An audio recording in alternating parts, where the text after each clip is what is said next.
그런즉 거짓을 버리고 각각 그 이웃과 더불어 참된 것을 말하라. 이는 우리가 서로 지체가 됨이라. 분을 내어도 죄를 짓지 말며 해가 지도록 분을 품지 말고 마귀에게 틈을 주지 말라. 도둑질하는 자는 다시 도둑질하지 말고 돌이켜 가난한 자에게 구제할 수 있도록 자기 손으로 수고하여 선한 일을 하라. 무릇 더러운 말은 너희 입 밖에도 내지 말고 오직 덕을 세우는 데 소용되는 대로 선한 말을 하여 듣는 자들에게 은혜를 끼치게 하라. 하나님의 성령을 근심하게 하지 말라. 그 안에서 너희가 구원의 날까지 인치심을 받았느니라. 너희는 모든 낙독과 노함과 분냄과 떠드는 것과 비방하는 것을 모든 악의와 함께 버리고 서로 친절하게 하며 불쌍히 여기며 서로 용서하기를 하나님이 그리스도 안에서 너희를 용서하심과 같이 하라. 이제 오늘 에베소서 4장 25절에서 32절입니다. 그동안 우리 함께한 우리 여러 어린이들 또 중고등부 학생들 환영하고 이른 아침에 일어나는 게 가능하구나. 그리고 보통 사람들 같으면은 이런 시간에 일찍 깨어나는 거를 상상도 못할 텐데 또 이렇게 2주간 우리가 열심히 도전을 해봤습니다. 일어나 보니까 괜찮지요? 예. 그래서 괜찮다고 생각되시는 분들은 계속해서 이제 일찍 일어나는 겁니다. 일찍 일어나려면 방법은 딱 하나밖에 없습니다. 어떻게 해야 될까요? 일찍 자야죠. 그래서 주님을 위해 일찍 자든지 나의 즐거움을 위해 말똥말똥 하든지 둘 중에 하나입니다. 그래서 이제 앞으로 저녁마다 계속 결단하고 내 생각과 마음을 딱 주님을 향해 잡고 일찍 자면 새벽이 무섭지 않은, 그리고 새벽에 일찍 일어나서 또 할 수 있는 여러 가지 것들을 하면 아주 집중력도 좋고 참 좋습니다. 이 보석 같은 새벽의 시간을 2주간 잘 지켜온 여러분들을 축복하고 앞으로 또 계속해서 이 습관을 내 안에 좀 형성해 갈 수 있으면 좋겠습니다. 자, 오늘 에베소서 4장 25절에서 32절의 말씀은 우리 어제 우리의 믿음의 전성기는 언제인가? 지금이다 그랬죠. 믿음의 전성기를 구가하며 살아가는 성도들이 그렇다면 실질적으로 어떻게 현재를 살아가야 할 것인가? 그 실질적인 부분에 대한 말씀이 바로 에베소서 오늘 본문의 말씀입니다. 25절에 보면 그런즉 거짓을 버리고 그랬죠. 거짓을 버리고 그 당시도 그렇습니다만 우리가 살아가는 이 사회는 거짓에 상당히 익숙한 사회이죠. 근데 이 거짓을 버리고 이웃과 더불어 참된 것을 말하라. 이 참된 것은 헬라어로 보면 알레세이아, 그래서 진리를 말합니다. 진리를 함께 나누며 말해라. 무엇을 말하며 사는가가 참 중요합니다. 내 마음에 있는 생각과 감정이 어떻게 움직이는가를 보여주죠. 그럼 우리의 입술에 우리는 가능한 진리와 주의 은혜를 나누는 입술이 될 수 있기를 축원드립니다. 자꾸 엉뚱한 얘기하다 보면 둘이 같이 마음이 어려워지고 또 같이 시험에 빠지기가 쉽죠. 그래서 항상 우리의 입술은 진리를 나누고 말하는 진리의 공동체이어야 한다는 겁니다. 그리고 진실되게 말할 때 그들을 품어주고 받아줄 수 있는 안전한 피난처가 될 수 있도록 해야 하겠죠. 자, 이것은 우리가 서로 지체가 됩니다. 자, 지체가 된다는 건 뭐냐? 우리 모두가 다 예수 그리스도께 붙어 있는 사람들이 된다는 겁니다. 예수님께 붙어 있는 사람들이 되었기 때문에 그 그리스도의 지체들끼리 서로 나눌 수 있는 것은 뭐냐? 진리를 소통하고 나누는 진리의 공동체이어야 한다는 것이죠. 자, 그 다음에 실질적인 문제가 나옵니다. 26절에 분을 내어도 죄를 짓지 말고 해가 지도록 분을 품지 말아서 마귀에게 틈을 주지 말아라. 자, 마귀는 틈이 없으면 들어오지 못합니다. 그래서 우리 보통 마귀가 틈탄다 그러죠. 마귀가 틈탈 때는 틈이 있어야 틈을 타겠죠. 그러니까 틈이 뭔지를 잘 봐야 되는데 그 틈 중에 하나가 뭐냐? 분노입니다. 분노. 화, 버럭버럭 화를 내는 이 분노. 자, 그래서 분을 낼 수는 있으나 분을 내어도 죄를 짓지 말라는 건 분 내는 거는 죄 짓는 상황이 아니라는 거죠. 사람이 억울하고 부당하고 힘든 상황에 오면 분노가 치밀어 오르는 게 사실입니다. 누구나 정의감이 있고 누구나 억울한 상황이 있으면 이 분노하는 거는 당연히 분노가 나오죠. 그런데 문제는 뭐냐? 이 분노를 어떻게 컨트롤하고 다루느냐? 이 분노를 주님께 가져가서 주님께 아뢰며 주님의 긍휼과 지혜를 구하느냐? 아니면 이 분노를 내가 잡고 내 마음대로 이 분노대로 휘두르기를 원하느냐? 자, 그렇게 내 마음대로 휘두를 때는 어떻게 되느냐? 죄를 지을 수 있다는 거죠. 그래서 내가 분노할 때 스스로를 향하여 나 지금 화났네. 나 지금 화난 거 맞지? 라고 말할 수 있으면 대단한 겁니다. 여러분, 누가 막 버럭버럭 화를 내려고 할 때 그분한테 지금 화난 거지? 이렇게 물어보면 화났다고 하나요?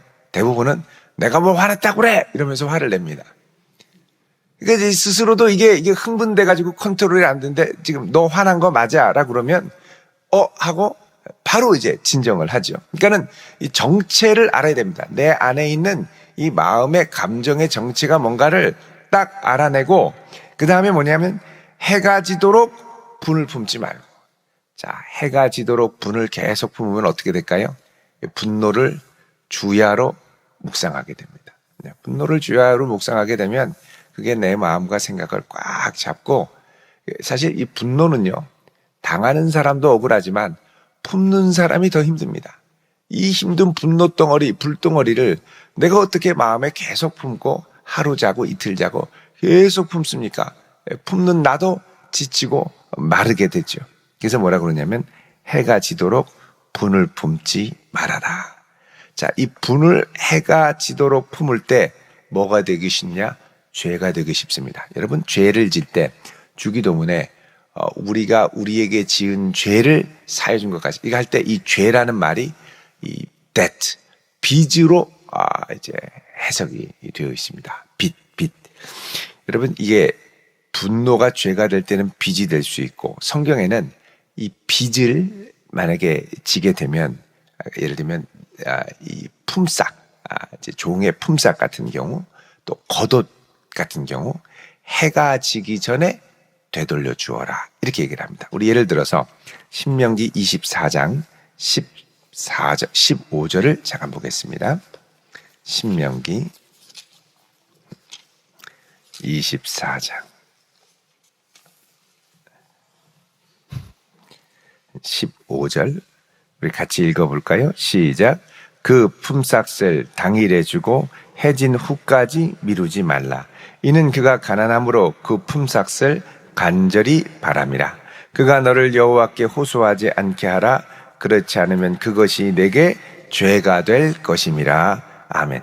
자, 이 이스라엘에서도 품삯 하루 일하는 일꾼에게 줘야 되는데 해질 때까지 주지 않는다는 겁니다.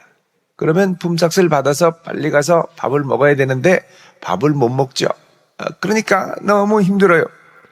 그래서 하나님 뭐라 그러냐? 그가 나에게 호소하지 않도록 해라. 그렇지 않으면 그가 너에게 죄가 될 것이다. 예. 그래서 이 죄와 빚은 상당한 민첩한 관계가 있죠.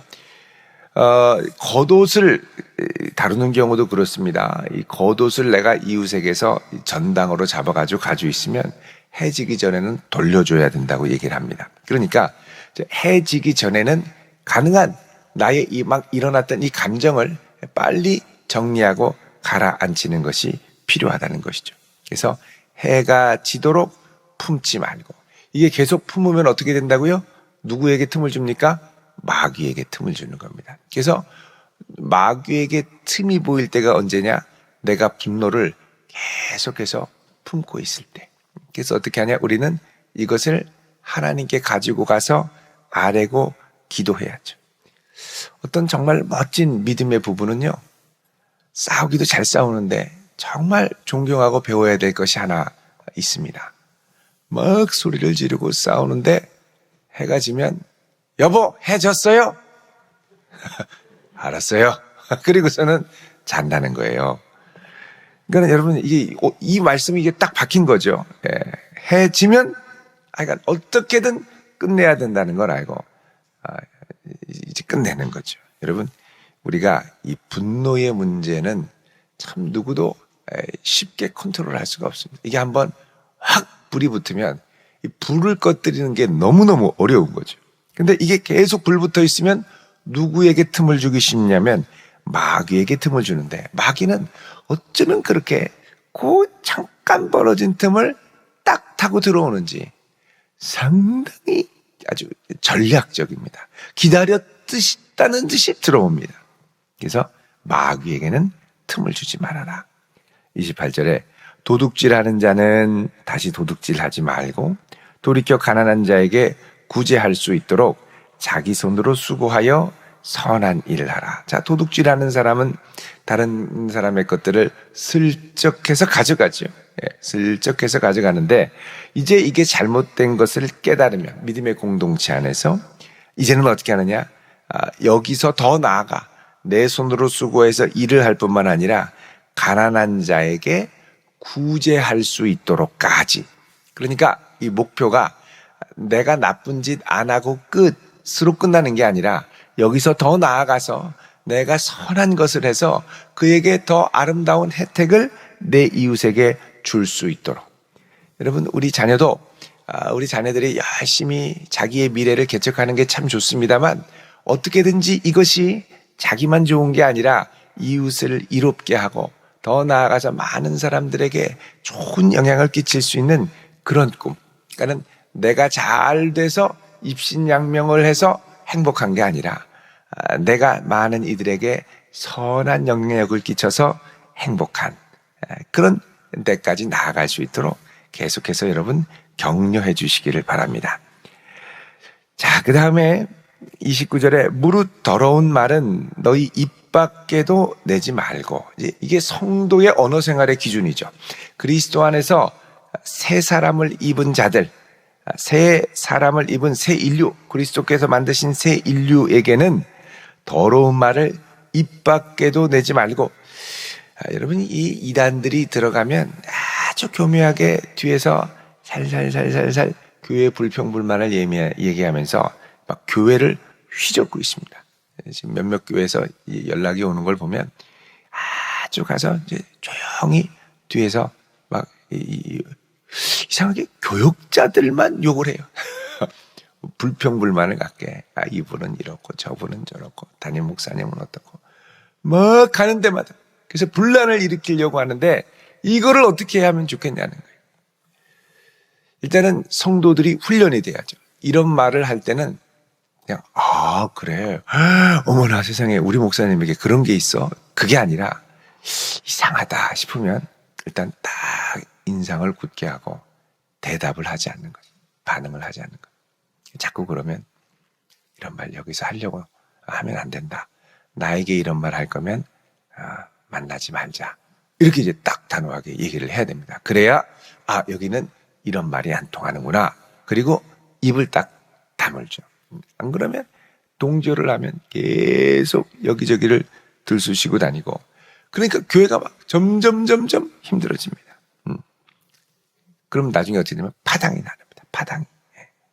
이게 어려운 경우가 되는데 오직 우리의 입술은 무엇을 덕을 세우는데 소용되는 대로 선한 말을 하여 듣는 자들에게 은혜를 끼치게 하라. 자, 우리는 은혜를 나누는 재미를 알아야 합니다. 성도들끼리 만나서 은혜 나누는 재미를 많이 나누고 사람이 이제 재미가 다른 사람을 이렇게 뒤에서 험담하고 깔 때 그때 아주 쾌감을 또 많이 느끼죠. 험담이 인류의 본성이다 이렇게까지 주장하는 인류학자도 있습니다만 우리는 이제 새 공동체에서 어떤 것에 즐거움을 느끼냐면 하나님이 베푸신 은혜를 나누는데 즐거움을. 여러분 이제 목장이 시작이 됩니다. 목장이 시작이 되는데 목장 안에서 소용되는 이 언어들이 선한 말을 해서 은혜를 끼치고 덕을 끼치는 말로 충만할 수 있기를 축원드립니다. 이게 참 중요합니다. 그 다음 30절에 하나님의 성령을 근심하게 하지 말아라 그러죠. 자, 하나님의 성령이 우리와 함께 계십니다. 여기 보면은 그 안에서 너희가 구원의 날까지 무엇을 받았다고 그럽니까? 인치심. 인치심은 뭐냐? 성령이 우리를 자기 소유로 도장을 꽝 찍어 놓으셨다는 겁니다. 꽝 찍어 놓으셔서 성령님이 함께하며 자기 소유로 삼으시는데 성령님과 동행하는데 성령님을 자꾸 근심하게 하는 거예요. 성령님은 인격적인 하나님입니다. 그냥 힘이나 기운이 아니라 인격적인 하나님이에요. 그래서 이 성령을 자꾸 슬프게 근심하게 어렵게 하면 안 된다는 겁니다. 그러면 성령의 역사와 감동을 자꾸 소멸하고 자꾸 내 의를 내세워서 가려고 하죠. 성령은 너무 부드럽고 인격적인 분이시라서 내가 자꾸 근심하게 하면 우리 마음에 근심도 주시지만 끝까지 내가 바닥바닥 우기면 성령께서 함께 하시는 감동이 점점 소멸하게 되죠. 근데 성령을 기쁘시게 하고 성령과 동행하고 이러면 성령이 주시는 기쁨, 성령이 주시는 감동이 충만해져서 가는 곳마다 어떻게 하면 주님의 감동과 능력을 전할 수 있을까? 그리고 내가 가는 길을 성령이 기뻐하시면 이상하게 가는 곳마다 함께 하시는 역사가 나타나죠. 내가 가는 곳마다 주님이 함께 하시는 역사를 많이 맛볼 수 있길 바랍니다.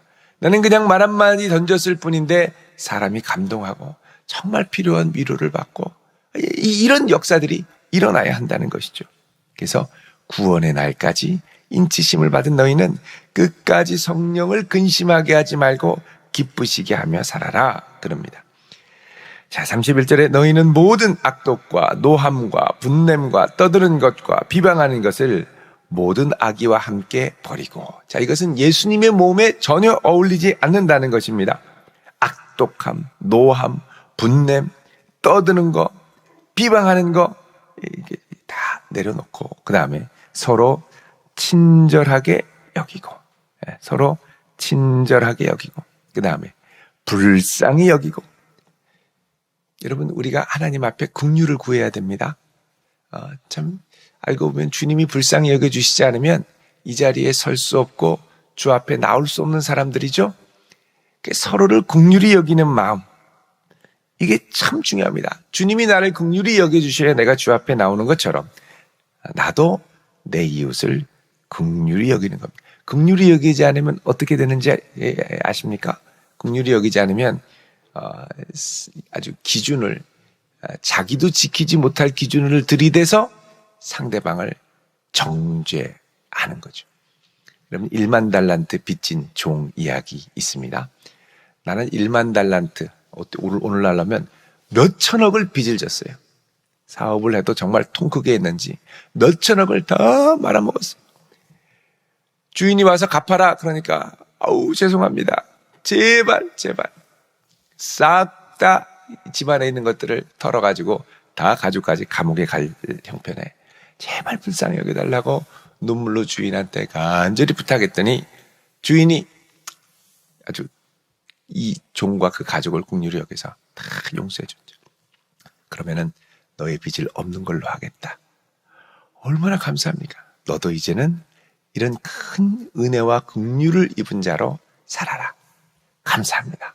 그리고 나가는데 하필이면 내가 100데나리온, 100만 원 꿔준 사람을 만난 거예요. 너희는 왜 100만 원 안 갚았냐? 자기는 방금 몇 천억을 싹 용서해 주셨는데 그 100만 원 안 갚아가지고 너 빨리 갚아. 언제 갚을 거야? 아이, 조금만 기다리다. 너 지금 조금만이라고 한 지가 언제냐고. 목을 조이고 감옥에 고발해가지고 이 친구를 집어넣은 거예요. 자, 이거를 주인이 알고, 아니 내가 너에게 100만 원도 아니고 1000만 원도 아니고 억도 아니고 10억도 아니고 100억도 아니고 몇 천억을 다 용서해 줬는데 어떻게 그럴 수 있냐는 거죠. 그래서 당장 쟤도 감옥에 가둬라. 이 뭐냐면 내가 이미 큰 은혜를 받고 주님이 긍휼히 여겨주셔서 여기 섰는데 어떻게 다른 사람을 그렇게 할 수 있냐는 거죠. 그래서 나는 하나님이 많이 불쌍히 여겨주셔서 여기에 선 사람이고 내 이웃을 향하여서도 주님이 많이 불쌍히 여겨주셨고 또 불쌍히 더 여겨주셔야 할 사람이라고 생각하고 서로를 긍휼히 여기고 그 다음에 뭐냐? 용서하기를 하나님이 그리스도 안에서 너희를 용서하심과 같이 하라 그럽니다. 그러니까 이 믿음의 공동체의 기본적인 이 베이스는 용서가 될 때 서로를 연결하여 이런 믿음의 공동체를 이룰 수 있는 거죠. 용서가 안 되면 이런 공동체를 이루어갈 수 없습니다. 여러분, 주기도도 하나님께 기도할 수 있으려면 우리에게 빚진 자를 용서해 주는 것처럼이죠. 용서가 기초가 돼야 됩니다. 화해하며 용서하는. 용서 못하면 어떻게 합니까? 내가 꼴 보기 싫어 교회를 떠나죠. 그러면 안 되고 용서의 연습을 해서 잘 서로를 붙들고 지켜주어야 한다는 겁니다. 자, 이런 권면은 우리가 이 땅을 살아가면서 아름다운 그리스도의 몸을 이루기 위해 주님께서 우리에게 주신 말씀입니다. 이게 새 사람을 입을 때 나타나는 것이고, 이게 한 사람 개인의 힘과 노력으로는 절대 되지 않고 우리 안에 함께 하신 성령님이 우리 가운데 서로 간에 역사하실 때 그것이 함께 나타나게 되죠. 그래서 우리가 이 아름다운 믿음의 공동체를 서로 이루어갈 수 있도록 서로 격려하고 서로 붙들어주고 서로 함께 할 때 이곳에 우리가 하나님의 나라, 가시적인 하나님의 나라를 이루어가게 될 줄로 믿습니다. 이게 뭐라 그러냐? 우리의 부르심이라고 그러죠. 이 일로 주님께서 우리를 부르셨고 이렇게 천국을 함께 이루어가고 연습하도록 부르셨습니다. 이 연습이 교회 학교의 작게는 분반 공부죠. 분반. 그리고 장년들은 어떻습니까? 목장 모임을 통해서 또 남녀 선교회를 통해서 남녀 선교회도 어쨌든 연락이 오면 기쁘게 같이 으쌰으쌰하고 서로를 붙들어주고 하려고 노력을 하고 몸부림을 치고 연습을 자꾸 해야 됩니다. 그래서 자꾸 여기서도 천국을 이루어가도록 해야지. 아유, 새가족 수료할 때만 잠깐 문자만 한번 오고 그 다음에는 통 연락이 없다. 그러면 안 되죠. 열심히 서로 교제하고 또 연락이 오면 기쁘게 응답하고 그러면서 이게 다 뭐냐? 천국을 이루어가는 연습. 그리스도를 드러내는 연습을 이렇게 하라고 말씀을 합니다. 여러분, 이 부르심을 아름답게 잘 감당하고 그래서 교회에 나오는 게 기쁘고 교회에 나오는 게 감사하고 또 이곳에 하나님의 나라가 이루어지는 것을 우리 눈으로 함께 목도할 수 있는 그런 복된 성도 되시기를 주의 이름으로 축원드립니다. 기도하겠습니다. 오늘 예물 드리신 분 계십니다. 거룩하신 아버지 하나님, 오늘 이 아침 주 앞에 예물 드리오니 기쁘게 받으시고 간절한 기도의 제목에 응답하여 주옵소서. 오늘도 주님 앞에 나오며 주님 앞에 찬양하며 또 기도하며 간구하는 주의 백성들을 기억하여 주시고 또 지난 2주간 우리 부모님을 따라 함께 이 새벽을 깨웠던 귀한 믿음의 자녀들 간절한 기도와 또 주님을 향한 마음과 헌신을 주여 기쁘게 받아 주시옵소서. 주님께서 은혜 주시고 우리로 아름다운 믿음의 공동체 그리스도의 몸을 이루도록 부르셨사오니 이 귀한 일에 저희들 기쁘게 순종하며 나아가게 하시고 아직은 많이 미숙하고 부족하고 완악합니다. 주여 우리를 긍휼히 여기사 포기하지 마시고 끝까지 하나님의 거룩한 새 사람 되도록 은혜를 더하여 주옵소서. 감사드리며 예수님의 이름으로 축복하며 기도드립니다. 아멘.